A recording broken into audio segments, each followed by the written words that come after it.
La dernière semaine de campagne avant le premier tour de la primaire de la droite et du centre s'ouvre aujourd'hui avec en point d'orgue le troisième et dernier débat. Ce sera jeudi soir sur Europe 1 avec France 2 et la presse régionale. À J-3, nous poursuivons notre examen des programmes des candidats avec l'Institut Montaigne. Gros plan ce matin sur le cumul des mandats. La loi interdira aux parlementaires de cumuler leur mandat avec une fonction exécutive locale, c'est-à-dire maire ou président de conseil départemental par exemple. On va voir ce que proposent les candidats avec vous, Anne-Laure Jumet, alors que plus de 9 Français sur 10 sont pour le non-cumul. Oui, en France, plus de 8 députés sur 10 ont un autre mandat local, ce qui est bien au-dessus des autres pays européens.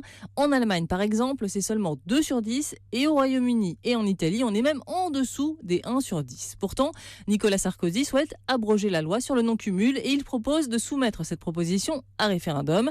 C'est d'ailleurs le seul candidat de la primaire de droite, avec Jean-Frédéric Poisson, à vouloir revenir à la législation antérieure. Alain Juppé, lui, plaide pour un entre-deux. Non au cumul des mandats, sauf pour les maires de petites communes ou communes moyennes, pour éviter, dit-il, d'avoir des élus hors sol. Quant à François Fillon, il ne veut pas toucher à la loi, qui s'appliquera en juin 2017. Et puis, il y a ceux qui souhaitent aller plus loin. Nathalie Kosciusko-Morizet et Bruno Le Maire, tous deux proposent, en plus du non-cumul, de limiter à 3 le nombre de mandats successifs. Aujourd'hui, c'est illimité. L'ancien maire de Paris, Jean Tibéri, fait partie des recordman avec 11 mandats de député et 44 années de présence. Le président de l'Assemblée, Claude Barthelone, en est lui à son 8e mandat. Anne-Laure Jumet du service économie d'Europe 1.